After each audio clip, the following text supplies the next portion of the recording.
And my Sorry. father was a World War II vet, so I grew up watching war flicks on. Back then, it was on the Saturday, Sunday early matinee, and so I'd see that.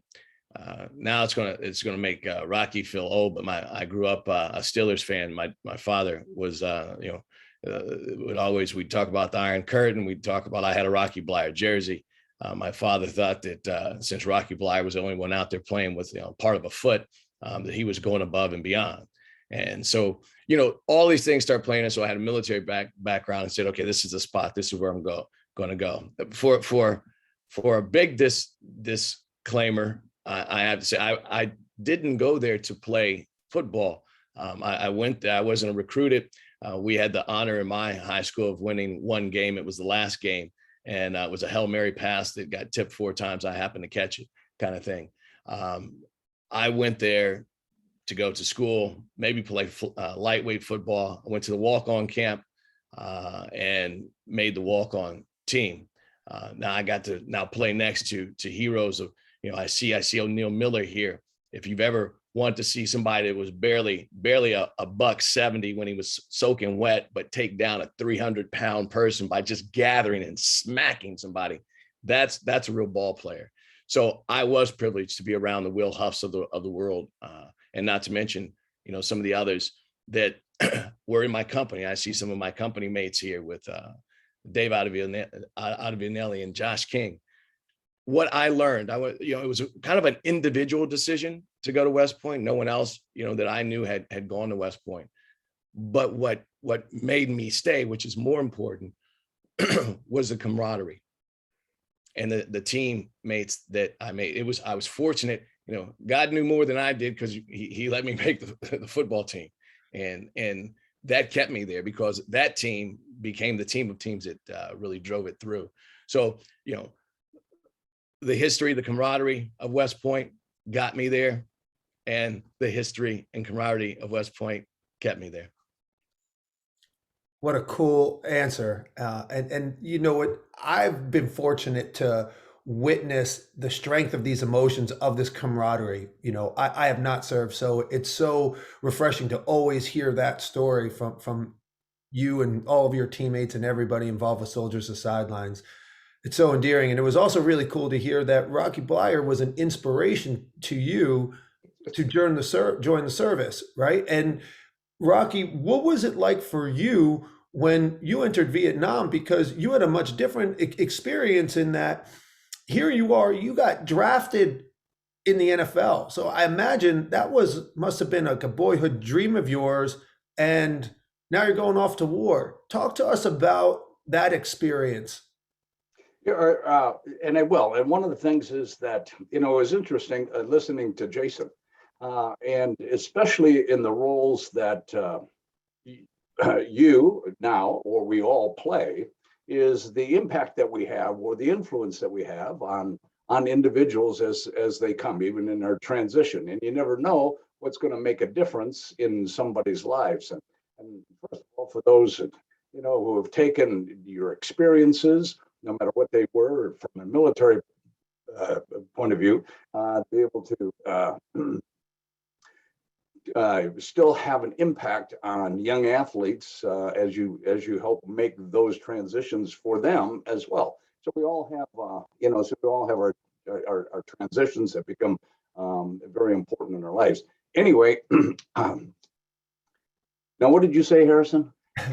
What was your transition like, going from being drafted into the That's NFL to being then drafted and then getting shipped off to war? What was going through your mind, and how did you make that transition so successfully?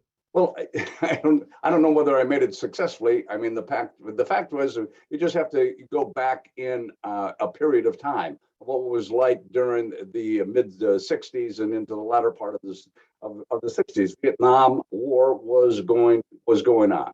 So for most of us coming out of high school, and so in high school from '60 to '64, that's when I was in high school. Vietnam started to pick up in '63 and then '64. And so all of a sudden, some of your classmates, as you graduated from high school, were going into the service and got drafted, and so it was around you, impact on television, and you kind of watched what was taking place in the war. Now, my focus obviously was that I had a deferment, I was going to college, playing football, and so you're focusing, and in the back of your mind, the war is going on and it's escalating during that period of time. So when I graduate from in 1968 and become the highly touted 417th pick in the NFL draft, as a 16th round pick for the Pittsburgh Steelers, so I was happy to have, well, to go. And in my mind, growing up, so the Green Bay Packers, I just had the Green Bay Packers. Well, I came from Appleton, Wisconsin. I was born and raised. So the Packers of the 60s, made a big impact on all of our lives in Wisconsin specifically, and to be able to watch them. So I also noticed then as well that a lot of the players, or some of the players, were in the reserve or the National Guard, taking care of that responsibility. I don't know how that comes about. It wasn't part of my life until later. And so when I got drafted, my thought process was, well, we'll see what happens. And I guess they take care of this for you. So the happiest day of my life, and I'm going to tell you this, was end of training camp, towards the end of training camp. I'm walking out of a meeting when Bill Austin, who was our head coach at that time, took me aside and said, Rock, I need to talk to you for a moment. I said, oh, okay, coach. Listen, we got this letter in the mail, and accidentally it was opened. Yeah. Anyway, so it was my 1A classification. That's all it was, my 1A classification. He said, we think you're good enough to make this team, so we will take care of this for you. The only thing I heard is you're good enough to make this team. I didn't know what taking care of this meant, but in the back of my mind, I thought, well, they'll put me in the reserve unit or the National Guard, whatever it is. Well, time goes on, and I didn't hear anything. So it's now August, September, into October. And so I go down to the Steelers office and just say, have you heard anything about, taking care of this? Well, we're having a little trouble. The general retired, congressman got defeated. And so all our contacts, whatever that was, but it was also the height of the war. Not that I knew. I mean, we had the most personnel in Vietnam at that time. We had over 500,000 soldiers in country, and so all those reserves and National Guards were filled up, I guess. And so I do remember when I was sitting in front of my locker, and I'm going to bore you with this since we got 2-3 hours that we're going to fill there anyway. So so I'm sitting in front of my locker at Old Pitt Stadium.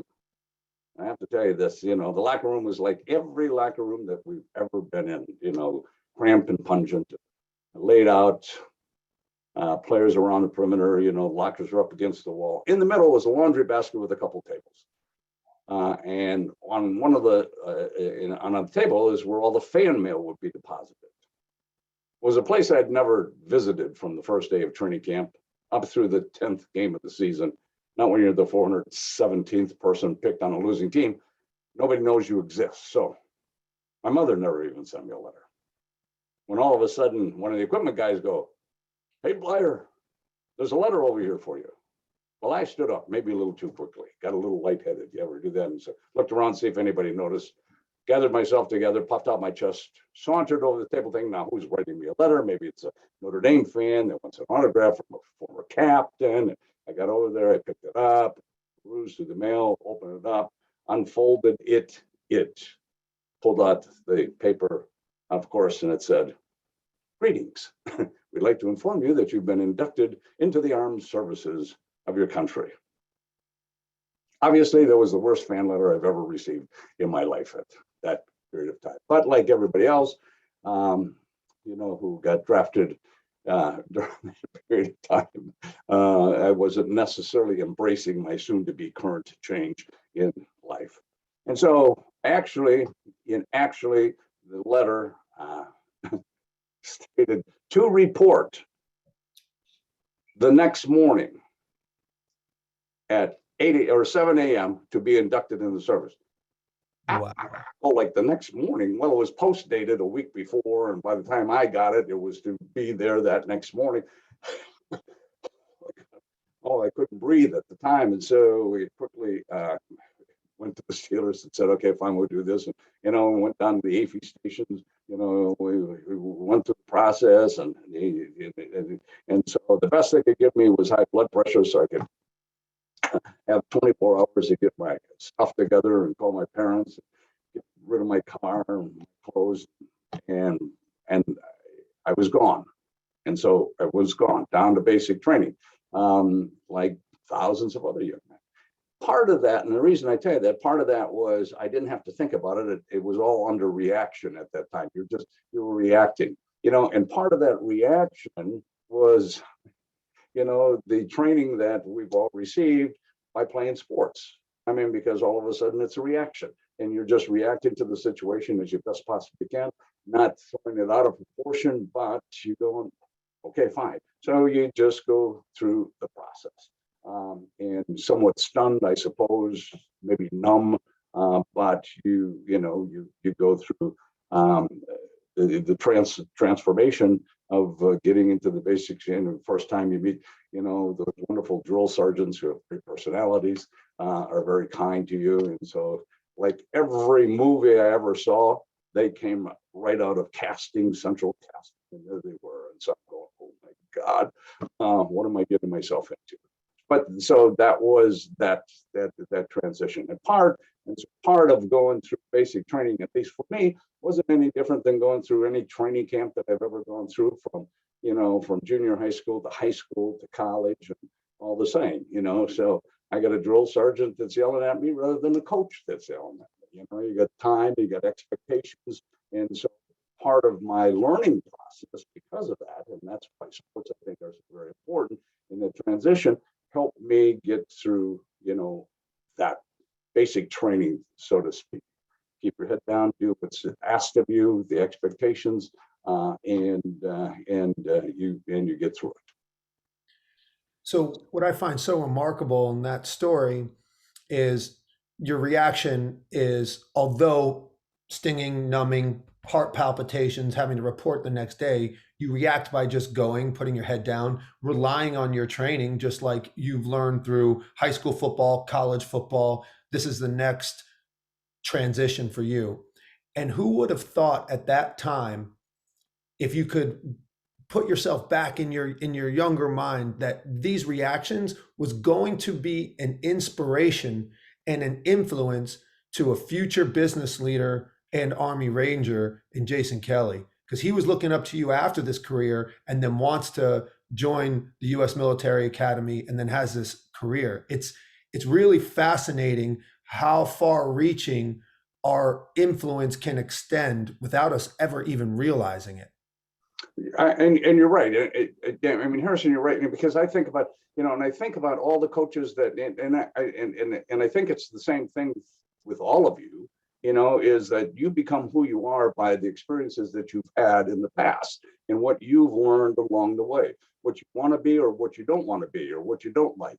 And so we didn't have all exemplary coaches, and we had, some, I'm sure, along the way that you thought were idiots, but I think you learn from those experiences just as what you learn, like what I don't want to become or what I don't want to do. And so all those experiences, formulate who we are at this moment in our lives. And so ultimately, it was the same, the same with me. And so I was always a kind of a kid, I did not respond well to being yelled at. I did not respond well to being criticized. That was not. There are some players out there. There are people out there that respond well to that kind of stuff. Well, I wasn't that. I was better when somebody just patted me on the back and said, "Good job." That reinforced it, and so I wanted to get that praise more, and so I continued just to do what they expected me to do. But that's my characteristic, and so and that became And that became my focus, just to get through that process. Excellent. What I hear you saying is that, coaching is an art and a style, and it's a skill that we can all develop. And, like we preach in Soldiers of Sidelines, that we're all coaches every single day in every aspect of our life, whether we realize it or not. And, that makes me think of Jason Kelley's story, because I know, Jason, you do a lot of coaching just in its extended terms within IBM, and all the different endeavors you're involved in that surround the environment of IBM. And you were influenced, you were taught by a genuine soldier coach in John Burnett. And I would love to hear from you, like, what his influence was on you. And as you were going up through the U.S. Military Academy and then through Ranger School, how did those experiences influence your coaching style today? So Johnny B, Coach Burnett is a hell of a coach. And I'll start with a different story, because I think that a lot of the coaching that we get happens from the people around us, and we pull those pieces from us, from what we get from them. In a prior discussion that I was having with Rocky was telling me about one of his sergeant major, first sergeant, I believe, that told him, just pick a damn direction and run, make a damn decision and go. And, he takes that in. I think of people, I look and I get to see John Uberti, American hero, who who helped me out when I was a new lieutenant, going, Jason, don't worry about all that bullshit, man. Just pick what's important and go do it. And so you get people around you that are always coaching. And so this thought of transitions, I think that our transitions always happen. And Rocky hit it with this thought that we just pick pieces and parts and they go. And so one thing that I realized early on with Burnett, he was a silent warrior. I mean, there was no softness around Johnny. Coach Burnett would have his chew in and be running down the side of his face, and he'd get all emotional. And he didn't shower you with love, unless you were O'Neill Miller, because he loved O'Neill to get me on that one later. So but there was one bright moment. And for those that played when we played, I see Wags on here too. Rob Wagner's on. We had a trainer called Gino, and Gino was probably people just Gino was a coach as well. And there was a bright spot, and I'm going to tie this out to Coach Burnett, because I walked into it was spring ball, just screwed up my knee again. But I was going in, they'd give me the magic shot, and I was going to go back out on the field. And I get on the table, and Gene, I need you to tighten up my tape. He goes, hell, Kelley, get off the table. Let me get a real player on here. You're just out there. And I go, oh, shoot. So, and I had to get off the table. Someone else, he taped him. And then he said, all right, Kelley, get up here. And then he says, Kelley, I'm from Cincinnati. And that's probably the only thing we have in common. You're from Ohio, I'm from Ohio. That's what Gene, I'm trying to be positive. I'm sure there's something else. And Gino says, no, really, that's probably all there is, because at the end of spring ball, I'm still going to be here on the team. You're going to be cut. And I know what I'm doing. You don't have a clue. And this is a trainer. Well, you can imagine, and this was early on. This was just at the end. It was kind of between freshman and sophomore. It was spring balls. That's where you made the team again. And I look over in the corner, and Burnett is over on the back laughing his ass off. And he just gives me a nod and a wink. And it's kind of like, I got this. Oh, I'm not supposed to take this seriously. And you can imagine, I mean, some of the guys knew Gino could hit you hard, and he did. But Gino was coaching at that time. Gino was like, hey, man, suck it up. Don't take it so seriously. If you're going to take what I'm saying to you seriously, brother, you need to get off the field, because it starts, your game starts before you're on the field. And so Gino did that, and Burnett did that, because Burnett, with that one little smile and nod, I was like, okay, he's with me. There's some confidence right there.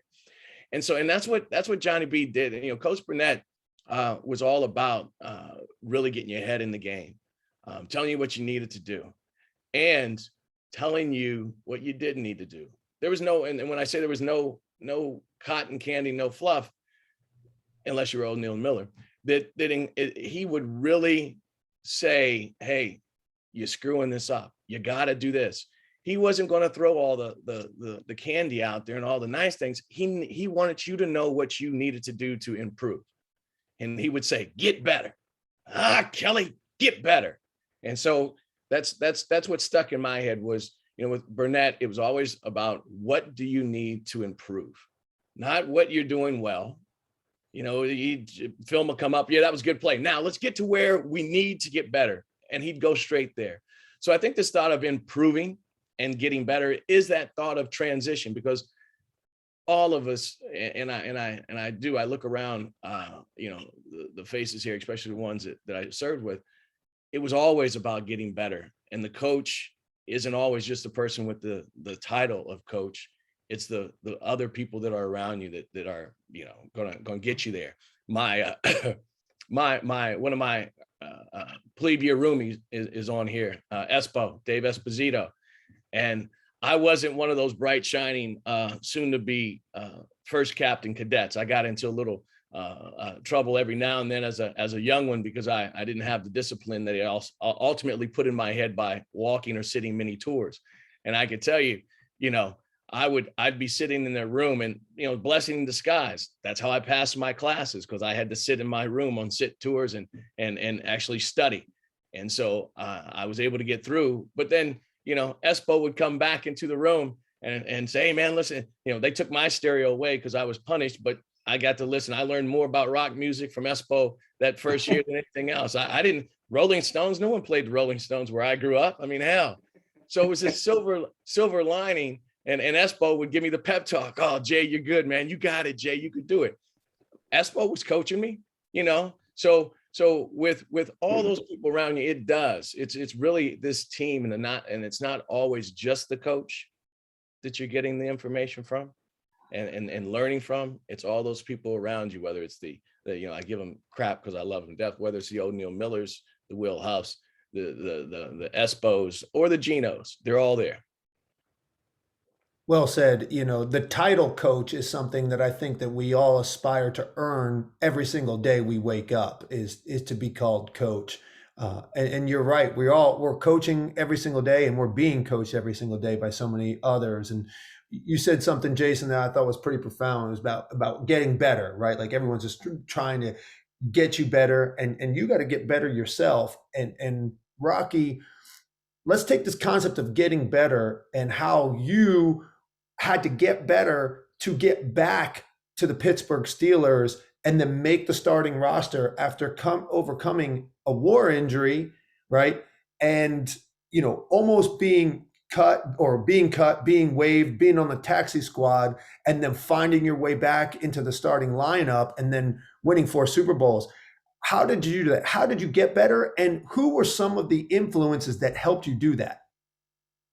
Okay, one of the things I just wanted to say as I was looking at this group out here, that to build on what Jason had talked about, how the influences that we have.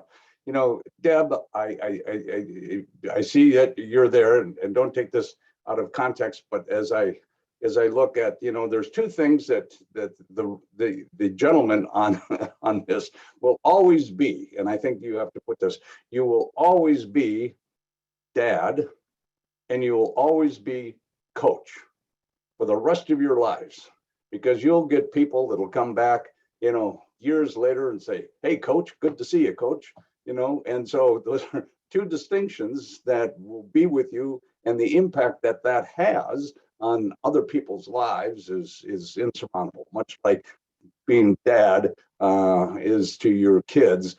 That's the way you are to those who come across your path. So that becomes very important. Now, one of the things is from a mindset, and I think from a transitional mindset, was that when I got injured, and and along the way you get people that will have an influence, pull you along, and I think that becomes very important in our lives, at least to understand that, and the coaching is part of that, and those people that you meet in that role.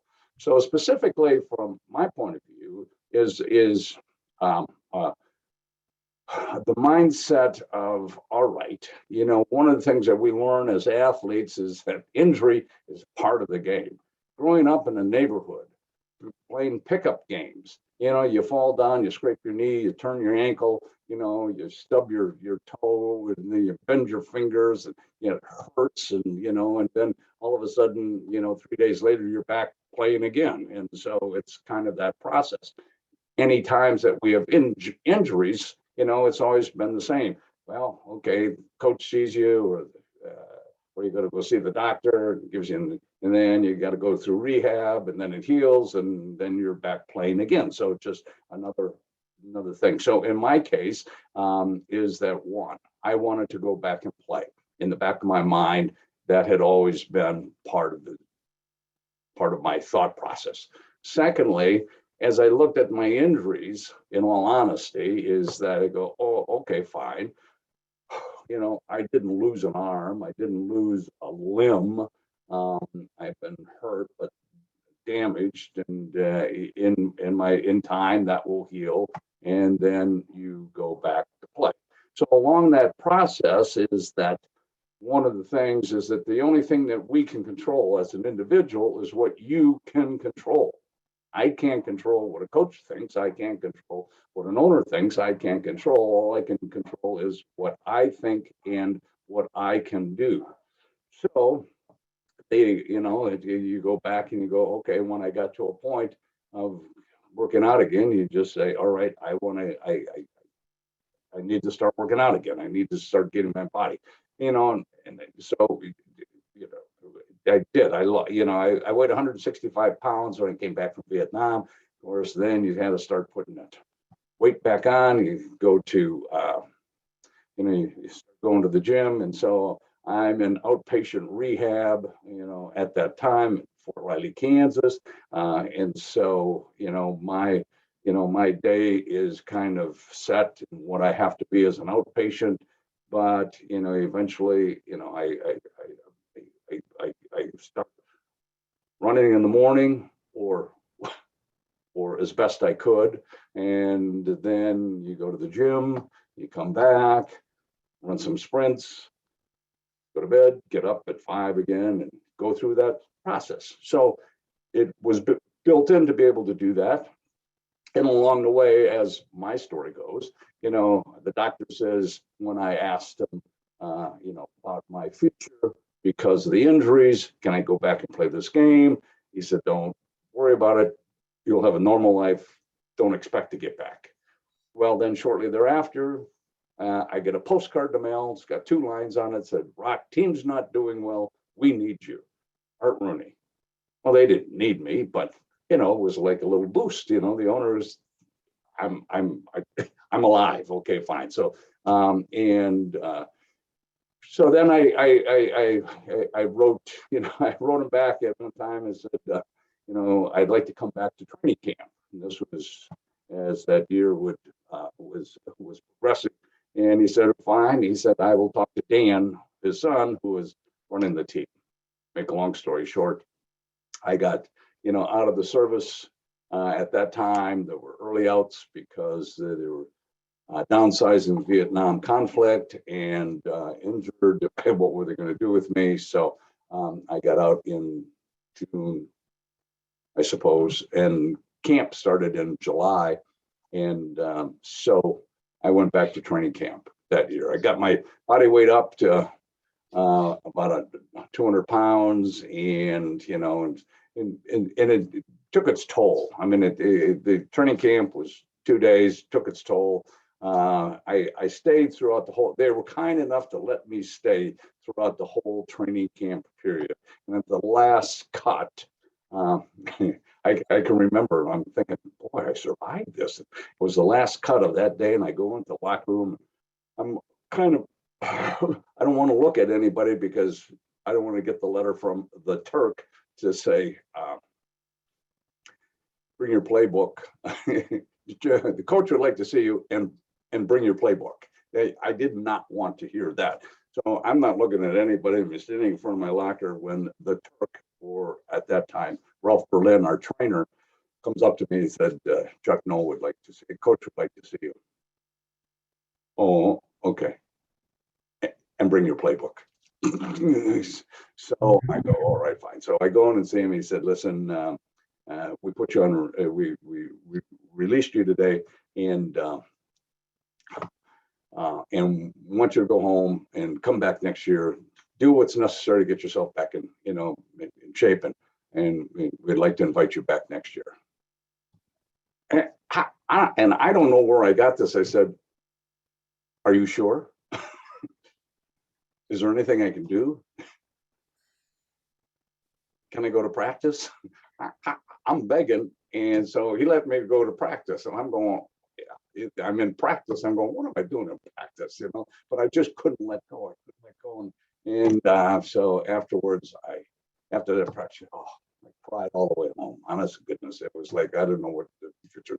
When the next day, Dan Rooney calls me and he said, I'm sorry I wasn't there. He said, I talked to Chuck. We're not going to take any room on his roster.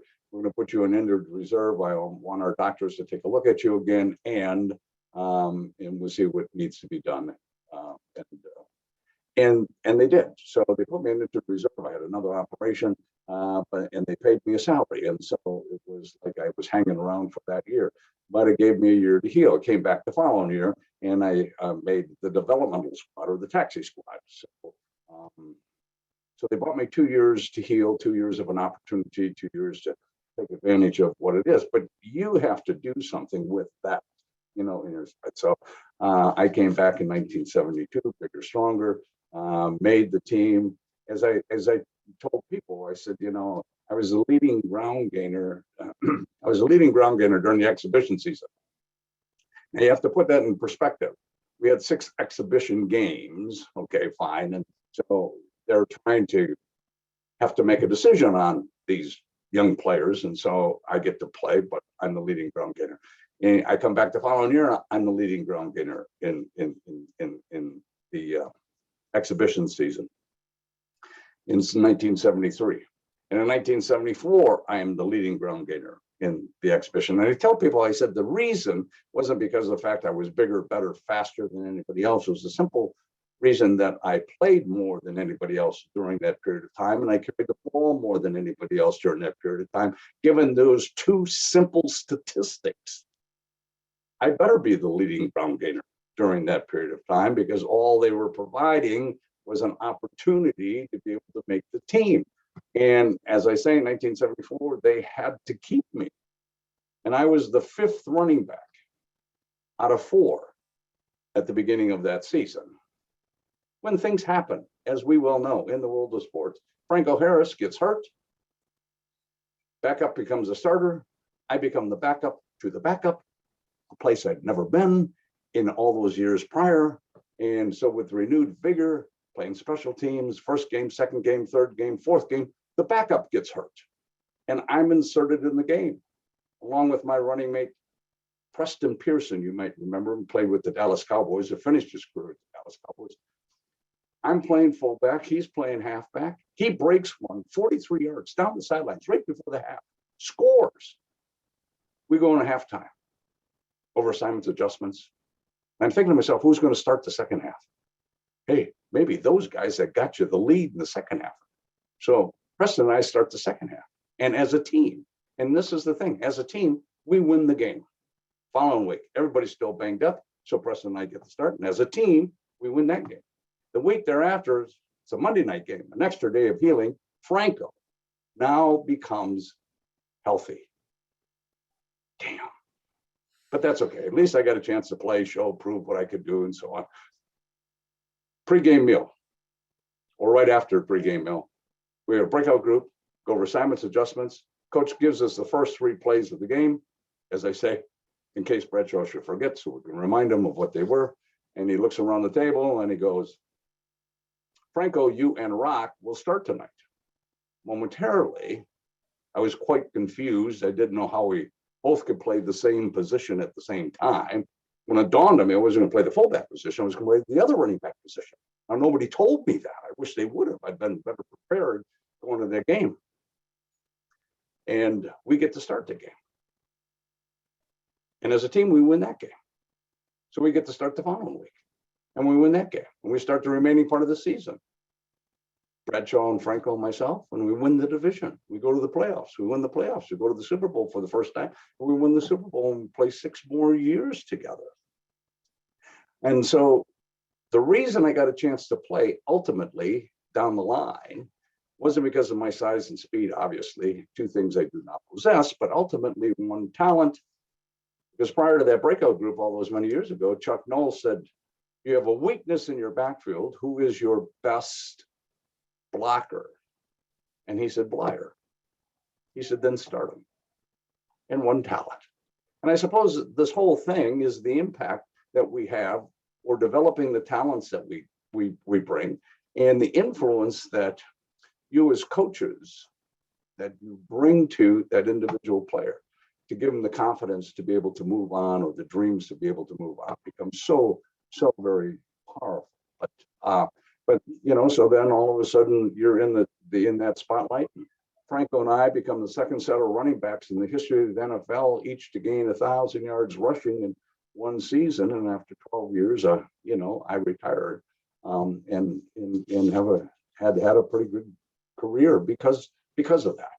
So those are, you know, part of the thoughts and the evolution that had taken place, and the reasons why wasn't because I had, you know, one of the things I like to tell you that, you know, I'm so very fortunate, as all of us who have played the games, to be able to play with some, you know, great, and I've never thought I was, you know, a outstanding player. You know, I was part of a team to be with them. So in high school, we never lost a football game throughout my high school career. We were the #1 ranked team in the state of Wisconsin, and in not only in football and basketball as well. In those years, we lost 5 basketball games, and one was a state champion. And it was my senior year. We were defending state champions, undefeated going into the championship game. And we lost the game by 4 points. So Torchy Clark was my high school coach. And we're sitting there. And after the game, obviously it was a championship game, the announcer gets up and says, well, ladies and gentlemen, what a wonderful, you know, experience, what a wonderful, you know, championship game we had, but all the games that we had in the playoffs was you know, you know, and so it's in third place, you know, because of this, you know, let's play tribute to the third place team. They come up and they get their trophy. And what a great championship game. Torchy Clark of the defending of Xavier Hawks as a defending champion, you know, and so for second place trophy, Torchy Clark and his Xavier Hawks. And I'm sitting next to Torchy, and he doesn't move. I'm going, and he's just sitting there. I go, Coach, I said, Coach, are you going to go up and get the trophy? And he looks at me and he goes, you get it. You won it. And that was it. He didn't take any ownership in losing that championship game, because it was all on us. And it was a lesson I remember to this day. No, you get it. You won the second place. I didn't. So anyway, so I digress, but that was. I mean, what I hear in those stories, Rocky, I hear the reward for perseverance in your ability to overcome the transition of your injury and then to eventually make the Pittsburgh Steelers squad. There's a deep perseverance. You were told no to your face, and you asked if you could still be at practice. And like you hang in there, right? And this is the theme that I kept hearing in your story. It's like when you get drafted and you're going over to Vietnam. It's just keep moving, keep moving. And you had this feeling that you could always still play, you could always still play. And you just kept doing it and working as hard as you can and not even understanding what your true gift was at the time as a blocker. So unbeknownst to you, someone else is recognizing that. And because you just keep working and working and working, opportunity rewards you because you just kept on punching. You just kept on running. And then your number gets called and you're ready to go and you seize it. And I think that's a great thing for us. As I turn the mic back over to you, as we go into our day here, what are we persevering through? What transitions are happening to us right now that we can keep forging ahead through, and maybe an opportunity will present itself? You Rocky? know, I mean, to put this thing in perspective, in its then. So, I come back to the team in 1972, and in 1972 we hire, or the Steelers hire, their first stretching coach. I mean, we didn't have like weightlifting coach. We didn't have any amenities before that. So here's their first stretching coach, who happened to be a local coach, and had worked with the United States Olympic team. And so he came in, and under Chuck's guidance to be able to help us not have pulled muscles, and it's the ideology of what it takes to stretch and so on. And so in talking to him, my concern was, he was talking about this, and he said, okay, fine. And I asked him towards the end of the season, I said, how does one increase one's speed? Because he had worked with the Olympic track team, and part of that was stretching. And he worked with a professor out of the University of West Virginia. And he said, well, you should go, call the professor and go down and see him and talk to him, because he's really has the answer to your questions about increasing one's speed. And I don't know, because I'm not that kind of person. And all of a sudden, I don't know where it came from, but I made the call, and I got him on the line, and I talked to him, and I asked him if I could come. I asked him if I could come down to visit him, and that's not like me. And so, but he said, okay, fine. I think he was put off, but I go down and see him, and he spends a half a day with me. And we talk about exercises and what needs to be done to help increase one's speed. So, and it became very simple to me, is that, leg strength, explosive strength was most important. And then he gave me some exercises to work on. He said, so very simple, how you increase speed is length of stride and frequency of stride. So the longer you can stride and the faster you can bring your legs up and down, the quicker you're going to go from A to B. Very simple. And how do we do that? So we have some, squats and so on, and then here's some exercises to work with. And so I work on that. I work on that whole thing. And so, because the 40-yard dash, the 40-yard dash was not necessarily a part of our heritage. I mean, nobody ran the 40-yard. Nobody put any emphasis on the 40-yard dash. I remember when I was at the University of Notre Dame, and I got a letter, or I got form letters from teams, and the team, it would be this: if we draft you, would you play for us? I mean, and it was a form letter. Name, so it was name, position, height, weight, school. You filled it out, and then it also had down in here 40 time.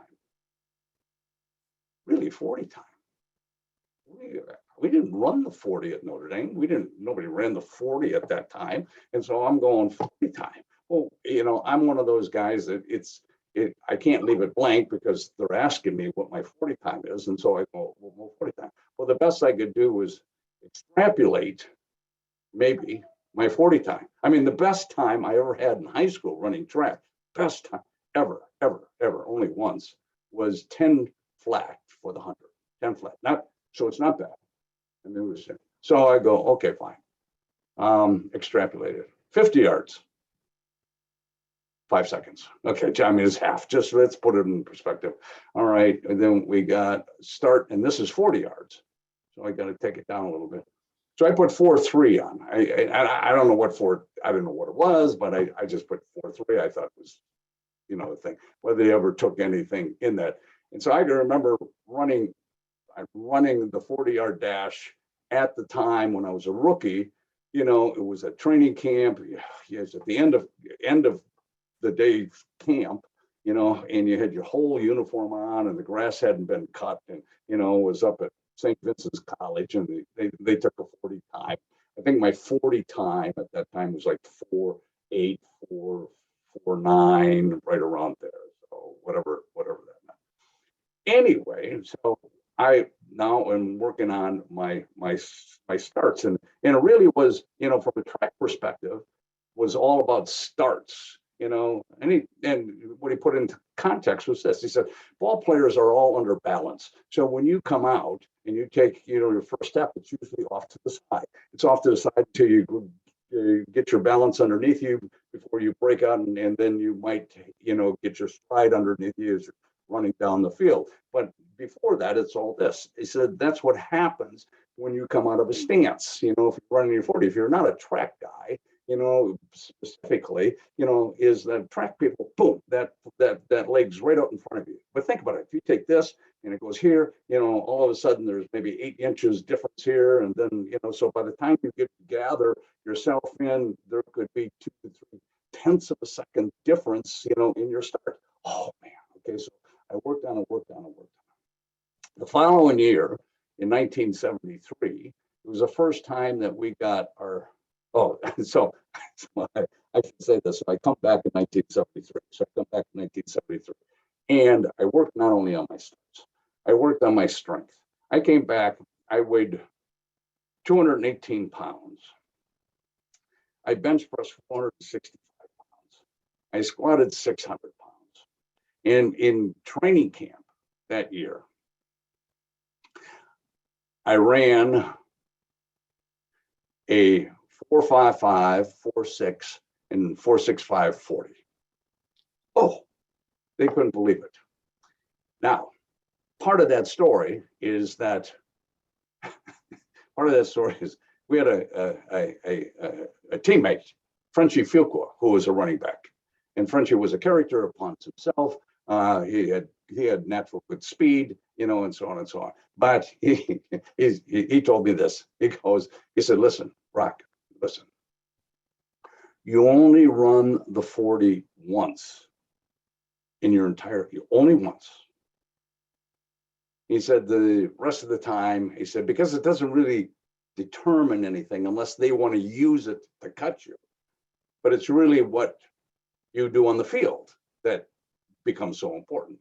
So he would get up to the starting line, he would bend, stretch, and so on. He had to leave from a 3-point stance, he'd get down in the stance, he'd stand up.